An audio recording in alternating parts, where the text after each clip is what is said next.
ৰিয়ান পৰাগলৈ ভাল খবৰ। অসম গৌৰৱ ৰিয়ান পৰাগৰ নাম পুনৰবাৰ উজলিল ৰাষ্ট্ৰীয় মঞ্চত। হয়, দিলীপ ট্ৰফিৰ ইজনৰ মূল দলত স্থান লাভ কৰিলে অসম সন্তান ৰিয়ানে। লগতে স্থান পাইছে ডেনিছ দাসেও আৰু ষ্টেণ্ড বাই হিচাপে আছে আন এজন খেলুৱৈ মুখতাৰ হুছেইন। অৰ্থাৎ এইবাৰ দিলীপ ট্ৰফিত স্থান পালে অসমৰ 3গৰাকীকৈ খেলুৱৈয়ে। ইষ্ট জোন দলটোক নেতৃত্ব দিব ভাৰতৰ তাৰকা উইকেট কিপাৰ বেটছমেন ঈশান কিষাণে আৰু সহ অধিনায়ক হিচাপে থাকিব অভিমন্যু ঈশ্বৰণ। লগতে দীঘলীয়া বিৰতিৰ পিছত ৰেড বল ক্ৰিকেটলৈ পুনৰ আহি আছে ভাৰতীয় দলৰ তাৰকা বলাৰ মহম্মদ শামিও। দলটোত থাকিব ক্ৰমে অধিনায়ক ঈশান কিষাণ, অভিমন্যু ঈশ্বৰণ, সন্দীপ পটনায়ক, বিৰাট সিং, ডেনিছ দাস, শ্ৰীধম পাল, শৰণদীপ সিং, কুমাৰ কুশৱাহা, ৰিয়ান পৰাগ, উৎকৰ্ষ সিং, মানিষী, সুৰজ সিন্ধু জয়ছোৱাল, মুকেশ কুমাৰ, আকাশদ্বীপ আৰু মহম্মদ শামি।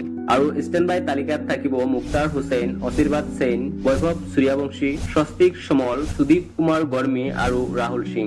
দিলীপ ট্ৰফি হৈছে ভাৰতৰ অন্যতম ঐতিহাসিক ঘৰুৱা ক্ৰিকেট প্ৰতিযোগিতা। ট্ৰফিটো ৰঞ্জী ট্ৰফিৰ দৰে এজন প্ৰাক্তন ক্ৰিকেটাৰৰ সন্মানত নামকৰণ কৰা হৈছিল কুমাৰ শ্ৰী দিলীপ সিংজীৰ নামত। সংক্ষেপে দিলীপ ট্ৰফি হৈছে ভাৰতীয় দলৰ বাবে অঞ্চলভিত্তিক খেলুৱৈ বাছনি কৰাৰ অন্যতম গুৰুত্বপূৰ্ণ প্ৰতিযোগিতা। এইবেলিৰ প্ৰতিযোগিতাখন আৰম্ভ হ'ব 28 আগষ্টৰ পৰা। ইষ্ট জোন দলৰ সকলো খেলুৱৈৰ আশা এইবাৰ ভাল প্ৰদৰ্শন কৰি গৌৰৱেৰে কাপ অৰ্জন কৰা। দলটোৰ বাবে আমাৰ শুভকামনা থাকিল, বিশেষকৈ অসমৰ প্ৰতিনিধি ৰিয়ান পৰাগ, ডেনিছ দাস আৰু মুখতাৰ হুছেইনলৈ। আপুনি এই সুখবৰ পাই কিমান উৎসাহিত? মন্তব্যত লিখক। আৰু এনেধৰণৰ স্পৰ্টছ আপডেট পাবলৈ RC স্পৰ্টছ অসম চেনেলটো ছাবস্ক্ৰাইব কৰক।